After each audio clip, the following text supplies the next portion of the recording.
c'est dur. C'est assez dur et c'est très flippant. Salut, c'est Louise Blanche, bienvenue dans cette nouvelle vidéo. Aujourd'hui, nous sommes le 24 janvier et j'ai sur ma chaîne 422 abonnés.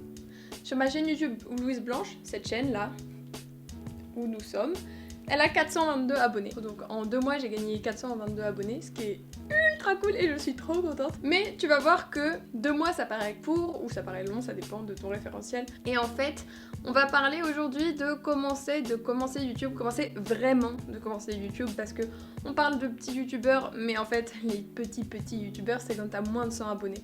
Et donc aujourd'hui je vais te parler un petit peu de toutes les galères de quand tu commences YouTube. Peut-être que t'as envie de commencer ta chaîne YouTube, peut-être que genre c'est grave un rêve que t'as et moi c'est un rêve que j'avais pendant 6 ans.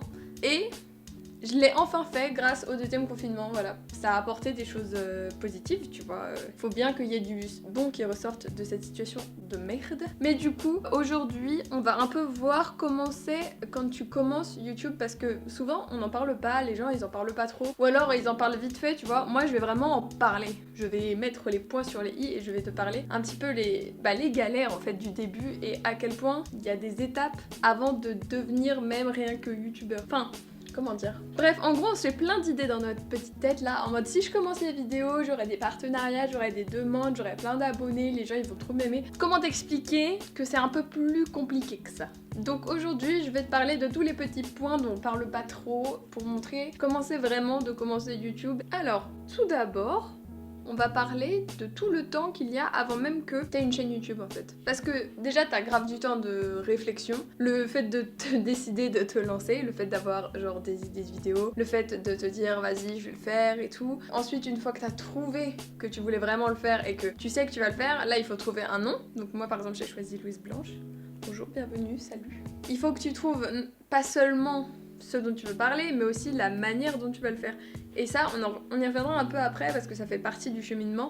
Mais en gros, que t'aies un peu une idée de ce que t'as envie de faire et de quel type de vidéo tu veux faire. Après, généralement, tu te bases un peu sur tes youtubeurs préférés, tu vois. Mais en gros, rien que trouver un nom, ça peut être galère. Et une fois que t'as trouvé ton nom et que tu sais à peu près ton contenu, là, tu dois créer ta chaîne. Donc t'as 0 vidéo, hein, tu connais rien. Mais il faut quand même que tu crées ta chaîne YouTube et que tu mettes donc ton nom, que tu crées ton adresse mail, que tu fasses un truc un peu pro. Si tu veux avoir un compte par exemple Insta qui va avec, bah tu crées ton nouveau compte Insta avec ta nouvelle adresse mail. Faut que tu trouves une photo de profil, faut que tu fasses ta description, enfin il y a grave des trucs à faire hein. Et essayer de faire un truc qui te plaît et qui te correspond, bah rien que ça c'est du taf. Ensuite, il faut trouver des idées. Genre vraiment, moi ce que j'ai fait c'est que j'ai une note dans mon téléphone. J'allais dire que c'était un ordinateur, ça n'a pas de sens, c'est un téléphone. J'ai une note dans mon téléphone dans laquelle il y a plein d'idées de vidéos. Et en fait, c'est une note que j'ai faite quand je réfléchissais à faire une chaîne YouTube et j'étais en mode « Oh, je pourrais faire ça, et je pourrais faire ça, et je pourrais faire ça. » Et du coup, j'ai fait une note sur mon tel. Et comme ça, des fois, je la regarde, genre si je suis un peu en panne d'inspi ou quoi. Ça a permis un peu aussi de mettre des points sur ceux dont je voulais parler. Tu vois, par exemple, j'ai plusieurs catégories, genre j'ai celle sur le véganisme, sur mon organisation, sur les études d'archi. Et au final, c'est mes playlists sur ma chaîne et c'est les thèmes que j'aborde. Donc commence avec pas mal d'idées de vidéos parce que tu vas grave en avoir besoin parce qu'en fait, tu vas te rendre compte qu'il y en a plein que tu veux pas faire. Donc une fois que tu as ta chaîne, que tu as tes idées de vidéos, il va falloir tourner ta première vidéo.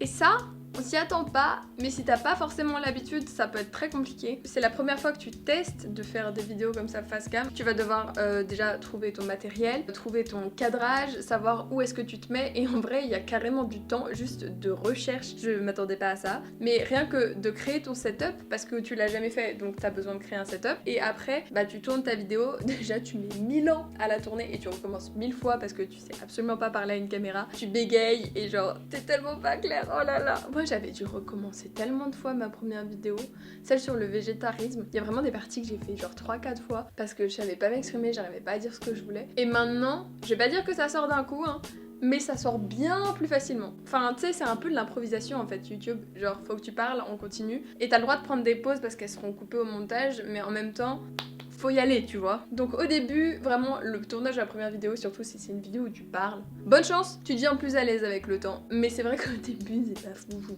Et puis une fois que t'as tourné ta vidéo, tu vas la monter, donc ça dépend encore une fois si t'as l'habitude de le faire ou pas. Genre par exemple si t'avais l'habitude de faire du film, bah tu vas avoir l'habitude d'utiliser une caméra et de faire du montage. Mais si c'est la première fois, ça va être galère, tu vas devoir découvrir ton logiciel. Genre sûrement regarder des milliards de tutos pour savoir comment faire un... perso j'utilise iMovie, le montage ça allait, c'était pas un problème. Après j'avoue que je me suis pas foulée au début, j'ai juste fait des cuts.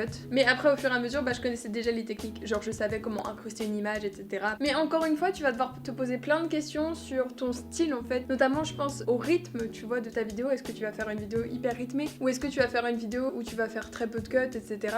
Enfin, la manière dont tu montes, ça dépend aussi de ce que tu recherches. Est-ce que tu vas faire par exemple, tu sais, des... Comment on appelle ça? Je sais pas, tu sais, les zooms ou... c'est nul comment j'explique. Non mais les trucs où tu parles et ensuite ça zoome un peu plus sur ta tête et ça redézoome, etc. Est-ce que tu vas faire ça ou pas en fonction du dynamisme que tu veux? Et il faut aussi que tu te poses des petites questions sur la musique, genre est-ce que je mets de la musique ou est-ce que j'en mets pas, quel type de musique je mets, est-ce que je mets une intro, est-ce que je mets une outro, et tout ça au début bah ça te prend du temps parce que tu dois te poser plein de questions, alors qu'après comme tu as déjà réfléchi et que tu as déjà tes propres repères, bah t'es tranquille. Et puis après ça, tu postes ta première vidéo. Ça, c'est ultra flippant. Genre vraiment, c'est hyper flippant. Bon, déjà t'apprends comment on poste une vidéo parce que tu te rends compte qu'en fait il y a plein de trucs à remplir, genre déjà faut que tu trouves ton titre, que t'aies fait ta miniature et tout, mais ça bon on va dire que tu l'as fait quoi, genre que tu écrives ta description YouTube parce que après tu fais que du copier-coller mais il faut bien que tu l'écrives une fois tu vois, ou même que tu choisisses quel type de fond d'écran tu mets à la fin. Pareil pour savoir quand est-ce que tu postes, genre moi je poste tous les vendredis à 18h tu vois, donc maintenant c'est hyper simple quand je veux programmer, mais au début bah je savais pas donc j'ai dû chercher, je me suis dit ouais je fais quand, etc. Donc encore une fois c'est plein de réflexions que t'avais pas forcément prévues mais que tu vas devoir y réfléchir un petit peu. Bon, et une fois que t'as sorti ta vidéo, c'est pas forcément le succès direct hein. Genre vraiment pas. Moi ça allait parce que j'ai fait de la pub. Je fais de la pub sur mon Insta et tout, donc il y a des gens qui sont venus. Et mes amis ils étaient trop mignons, genre ils ont grave commenté. Mais si t'en parles pas, il y a pas beaucoup de vues hein. YouTube, l'algorithme c'est pas pour les petits youtubeurs hein, parce que quand tu postes une vidéo, si t'en as parlé à personne, tu vas avoir genre 7 vues. Mais c'est vraiment compliqué hein, au début, genre vraiment ta première vidéo elle fait grave pas des vues et c'est un peu décourageant et tu dis bon bah on va continuer quand même, on va voir. Et toutes tes premières vidéos genre elles font pas de vues. Vraiment au début, faut pas s'attendre à un succès phénoménal. Et fais-toi de la pub parce que sinon, genre, c'est vraiment très compliqué. C'est la dure réalité que tout le monde s'en fout de toi. Et c'est dur. Et puis une fois que t'as lancé ta première vidéo, bah tu te dis il faut que je continue à en faire. Si t'es pas découragé en tout cas, et j'espère que t'es pas découragé parce que vraiment ça vaut le coup. Mais c'est juste c'est très compliqué au début parce que t'as la motivation pour le faire mais tu vois pas de retour. Et c'est vraiment ça qui est le plus dur. Il faut réussir à pas se décourager alors que tu vois pas de résultat à tout ton travail. Donc après si tu continues à faire des vidéos et tout, au bout d'un moment tu vas voir un peu une évolution et là tu pourras être content. Mais même tu peux voir une évolution dans ton travail et on va revenir là-dessus après. C'est qu'en fait genre une fois que tu as posté ta première vidéo et que tu dois en faire d'autres, tu vas un peu arriver à une phase d'expérimentation. Parce que du coup, tu vas voir ce qui est bien et ce qui est pas bien dans ta vidéo et tu vas être en mode faut que j'améliore à chaque vidéo pour que la qualité soit meilleure. Et du coup, par exemple, tu vas changer de caméra ou alors tu vas faire des recherches sur ta caméra pour savoir comment la régler. Genre moi au début j'avais pas réussi à bien régler ma caméra donc il y avait grave des flous. Maintenant ça va mieux normalement, il y a un truc qui reconnaît ma tête et genre ma tête elle est tout le temps dans un carré dans l'écran et c'est trop drôle. Mais tu vois moi j'ai commencé à l'iPhone, après je me suis rendu compte qu'en fait la qualité... Enfin non, j'ai commencé à l'iPad, oh là là, j'ai commencé à l'iPad parce que je pensais que la qualité était grave bien et en fait j'ai vu qu'elle était pas folle. Donc je me suis dit vas-y, j'ai changé de téléphone, j'ai un nouveau téléphone, j'ai essayé, j'ai fait une vidéo avec. Au final la qualité était pas comme je voulais et comme j'avais un ordinateur... Pourquoi je dis ordinateur tout le temps? Non, un appareil photo. Pour moi tous les éléments électroniques ce sont des ordinateurs aujourd'hui. Donc j'avais déjà un appareil photo que j'avais utilisé un petit peu, que je ne savais pas du tout utiliser par contre hein. Bref, en gros t'as une grosse phase d'expérimentation rien que dans ton matériel, genre savoir avec quoi tu filmes, comment tu fais, etc. Surtout si t'as déjà un peu de matériel et que tu sais pas l'utiliser. Moi c'était mon cas, j'avais un micro et un appareil photo, ce qui était super hein, mais juste j'ai dû apprendre à l'utiliser. J'avais pas de trépied, donc j'ai dû me créer un trépied, enfin c'est plein de trucs comme ça, où comme t'as pas tes repères, que tu sais pas faire, que t'as pas le matos, c'est un petit peu compliqué. Et puis ça te permet aussi de voir ce dont tu as besoin ou pas. Genre moi j'ai commencé à faire des vidéos en hiver, et donc il y avait pas trop de luminosité. C'est pour ça que j'ai acheté une ring light, attention elle est là. Après tu vois toutes les dépenses que tu devrais faire pour avoir le matériel de tous les youtubeurs et tu fais j'ai 15 abonnés et je dois acheter tout ça? Non! Parce que quand tu regardes les vidéos avec quoi je filme, tu fais un portefeuille. Et c'est vrai, c'est vrai que si tu veux avoir une bonne qualité et tout de vidéo, bah il faut carrément payer. Je te dis, j'ai 400 abonnés, j'ai déjà dépensé tellement en matériel, sachant que j'avais déjà du matériel. Il y a des coûts que tu vois et tu fais mais non mais je peux pas acheter tout ça, et non tu peux pas acheter tout ça, donc tu commences avec ce que tu peux. C'est vrai que si tu veux avoir une très bonne qualité et que t'es un petit peu genre tatillon sur plein de trucs, bah ouais ça coûte cher. Sachant que t'as zéro revenu, hein, parce que pareil, gagner de l'argent sur YouTube, c'est pas au début, hein. Et genre, c'est pas au début du grand début.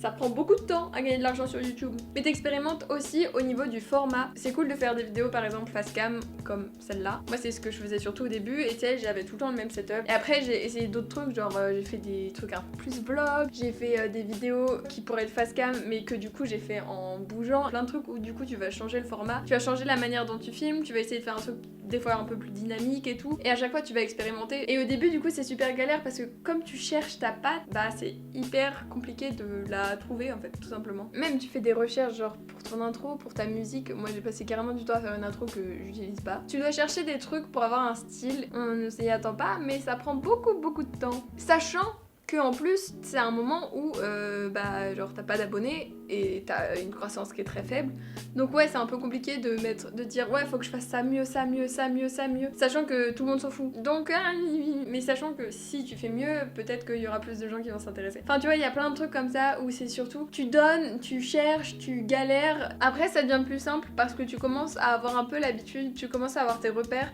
tu commences à connaître ton matériel. Pour commencer une vidéo tu vois faire le setup maintenant pour moi c'est tellement plus simple qu'avant, ça me prend beaucoup moins de temps. Et en fait c'est plein de trucs où après t'as juste l'habitude. Pareil pour les miniatures, maintenant je sais quelle police mettre, je sais comment faire, c'est quand même beaucoup plus facile. Mais encore une fois c'est pas parce que c'est plus simple que ça marche. Moi j'ai pris un mois pour avoir 100 abonnés, sachant que je faisais 2 vidéos par semaine. Je me suis dit vas-y tant qu'à commencer, je commence fort. Comme ça à chaque vidéo je m'améliore et c'est vrai que quand tu regardes la qualité de mes premières vidéos et celle-là, c'est quand même beaucoup mieux normalement. Mais tu vois la qualité visuelle, le montage, tout ça, normalement c'est mieux. Enfin j'espère que c'est mieux parce que sinon j'ai tout raté. Même l'idée genre que je sois à l'aise devant la caméra, enfin tu vois il y a une évolution, ça c'est clair. Donc en un mois j'ai eu 100 abonnés et ensuite en je pense 2 semaines et demie j'ai eu 200 abonnés, donc j'ai fait ouais mais pourquoi ça va aussi vite? Les chiffres augmentent quand même, genre quand tu regardes mes stats ça augmente, genre tu découvres les statistiques YouTube. Et par contre au début j'ai passé tellement de temps dessus, c'est un truc aussi, tu passes grave du temps à regarder tes stats et à regarder les chiffres et c'est des chiffres qui sont bas et du coup ça te démotive de fou. Au tout début ça monte si lentement et encore moi j'ai de la chance, hein, il y a des gens ils ont mis beaucoup plus de temps, genre le début c'est pas facile,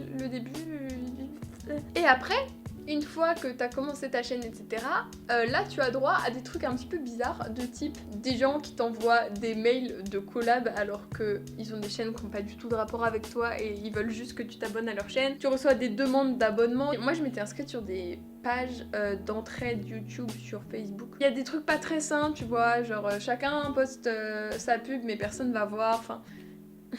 Il y a vraiment des gens qui font de la qualité et il y en a qui font des trucs éclatés au sol. Tu découvres aussi un peu des vices. Genre déjà tu découvres ce que c'est des commentaires bizarres. Tu découvres un peu des trucs genre d'avoir des gens qui viennent te voir ou alors qui te prennent comme référence. Les gens qui viennent t'envoyer des DM Insta, mais même que ça soit positif ou négatif, genre c'est un truc que tu découvres. Je trouve que c'est hyper important genre de répondre aux commentaires et tout. En plus c'est bon pour l'algorithme, hein. Petit tips que je place comme ça, il faut répondre aux commentaires. Donc ouais, commencer YouTube, le début ça peut être compliqué, ça peut être très décourageant même, ça peut te mettre à rude épreuve hein, parce que tu t'attaches beaucoup aux chiffres, tu t'attaches beaucoup à ce que tu fais parce que tu mets beaucoup d'efforts, tu mets beaucoup de travail et t'as pas de résultat. Mais ne baisse pas les bras, on est tous passés par là.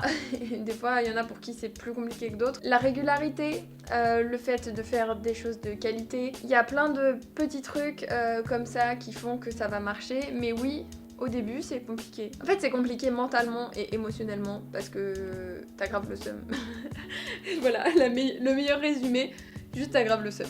Mais après, enfin il y a un truc qui est fou, c'est que déjà tu vas découvrir plein de choses, faire augmenter ta créativité de fou, tu vas découvrir plein de techniques. YouTube ça te fait toucher à beaucoup de choses en termes de visuel, plutôt cinématographique, le montage, ou même que ça soit genre faire des miniatures, parce que là c'est beaucoup plus dans l'idée du graphisme et du design. Ça va vraiment te faire développer tout de suite un aspect communication, graphisme, visuel, et c'est hyper intéressant. Et moi je trouve, par exemple, tu vois, je suis en archi, c'est hyper complémentaire avec ce que je dois faire. Ça parle pas du tout bâtiment YouTube, mais t'as grave l'idée de savoir s'exprimer, savoir vendre ses idées, défendre ses idées, etc. Et donc bah au final ça m'aide, je pense, pour mes études. Donc si t'as envie de te lancer sur YouTube, maintenant tu as sûrement une idée un peu plus claire de comment c'est vraiment. J'espère que tu vas te lancer. Si tu te lances, si tu commences ta chaîne, mets-moi un commentaire avec le nom de ta chaîne et j'irai voir. Et si c'est cool, bah je te mettrai des petits pouces bleus et tout parce que c'est trop bien. Et si t'as peur de te lancer, bah lance-toi.